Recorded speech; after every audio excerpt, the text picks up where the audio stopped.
축산, 검협전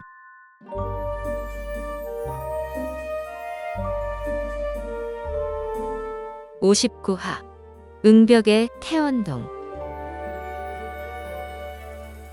태원동에 들어간 뒤 구지선이 수련을 시작하고 비검 전설을 받은 뒤 이영경이 몰래 뒤따라가네.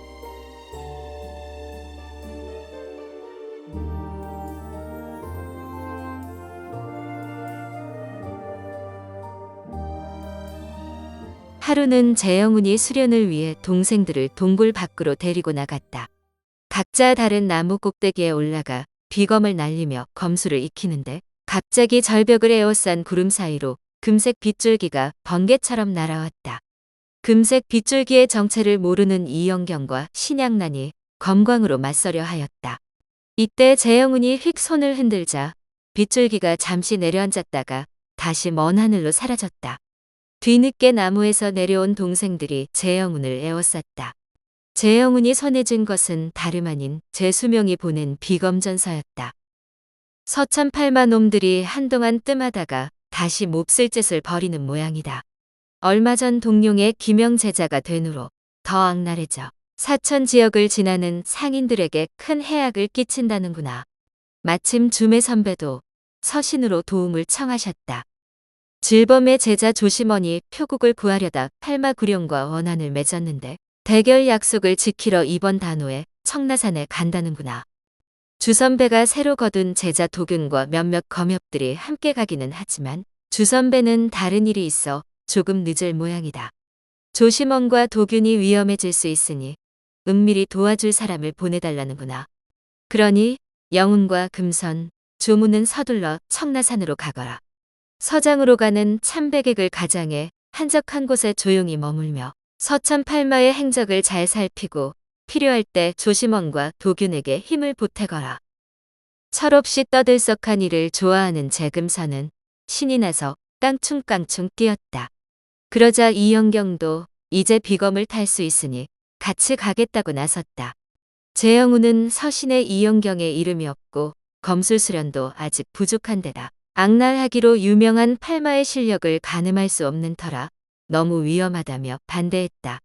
하지만 이영경은 순난인을 만나 아미파의 제자가 되었기에 제수명이 아직 자신이 입문한 줄 모르기 때문에 언급하지 않은 것이라며 함께 가겠다고 고집을 피웠다.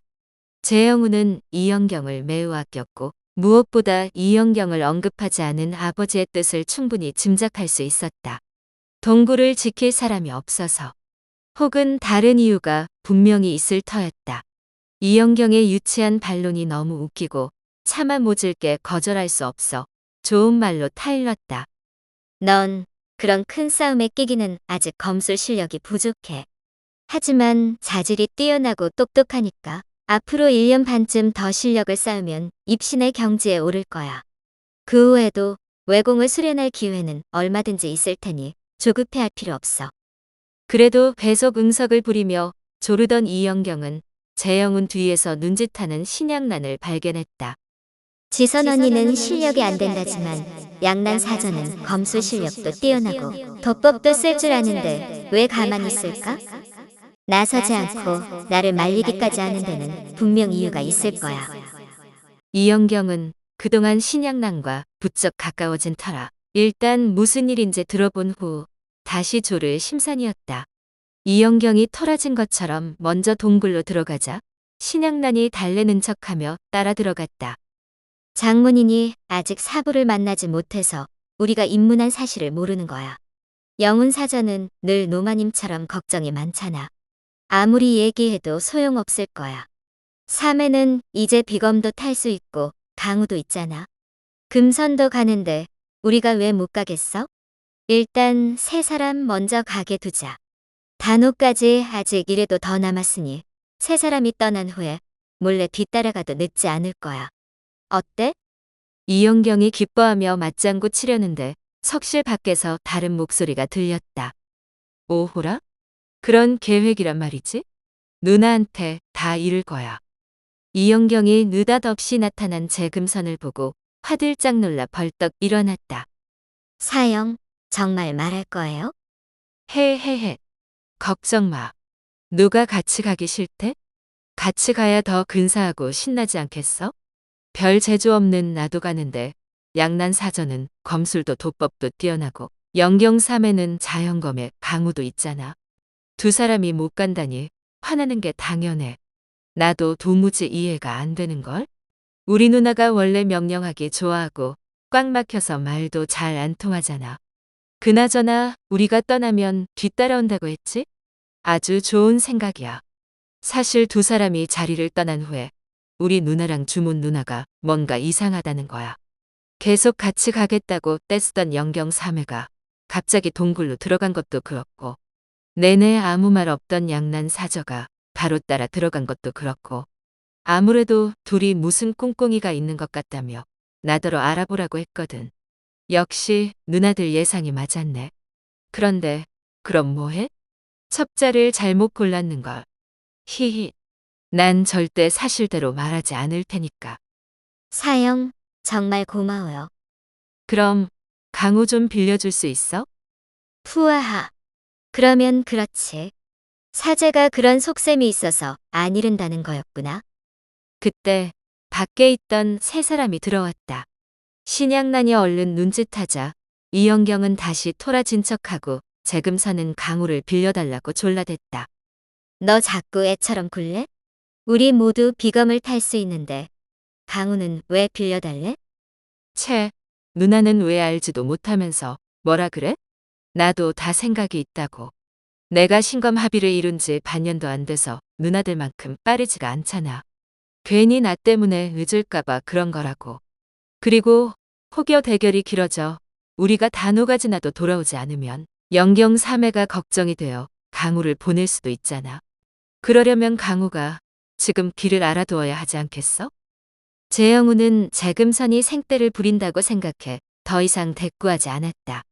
다행히 이영경에게 별 낌새가 보이지 않아 남아있을 세 사람에게 작별 인사를 하며 재차 당부했다. 경거망동하지 말고 열심히 수련하고 있어.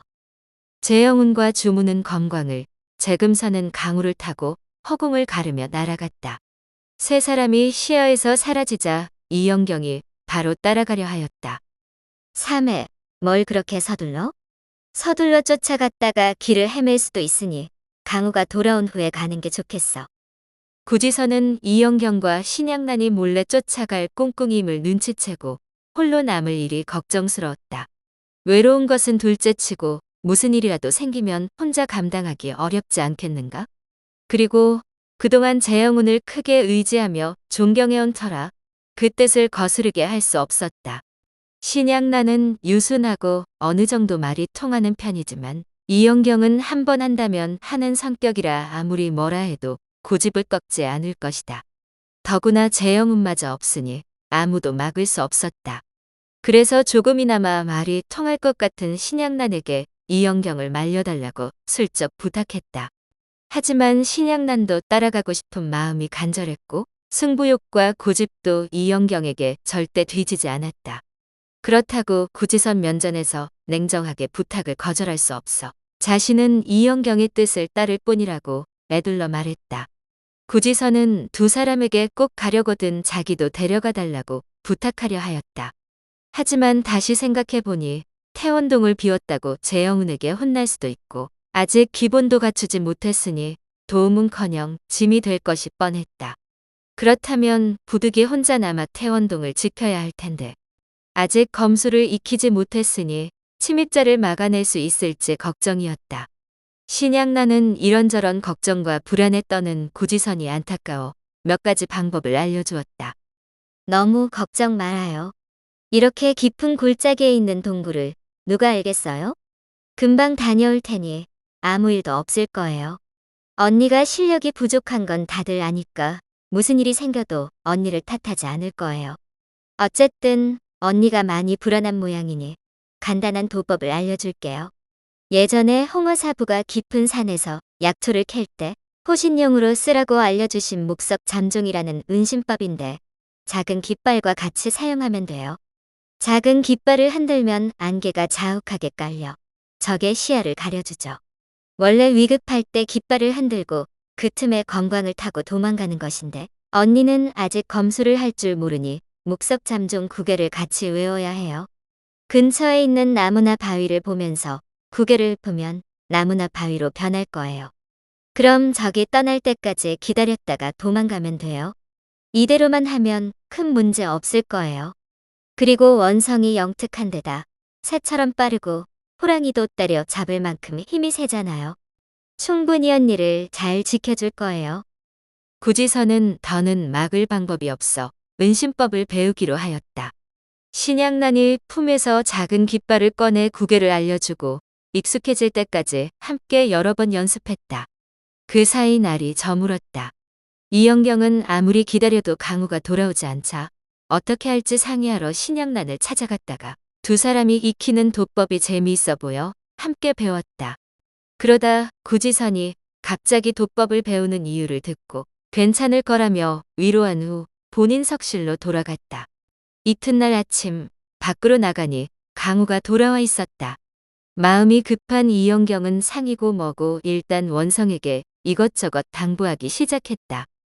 지선 언니 말 잘 듣고 아침 저녁으로 끼니 챙기는 것을 돕도록 해. 그리고 절대 태원동을 떠나면 안 돼. 원성은 그간 아미파 검역들과 함께 운기조식을 하며 더욱 영민해져 사람 말을 완벽하게 이해했다. 주인의 당부를 새겨 들으며 열심히 고개를 끄덕였다. 신바람난 이영경이 신양난과 손을 잡고 강우 등에 올라탔다. 두 사람은 구지선에게 잘 지내라는 작별 인사를 남기고 기세등등하게 청라산으로 떠났다. 구지선은 두 사람이 보이지 않을 때까지 먼 하늘을 바라보다가 원성에게 서운동으로 통하는 입구를 바위로 막으라고 명했다.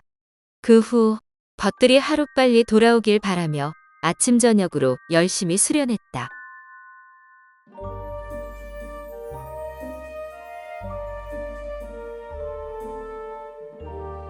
다음 화에서 이어집니다. 더 좋은 콘텐츠를 제작하기 위하여 구독과 좋아요, 알림 설정 부탁드려요.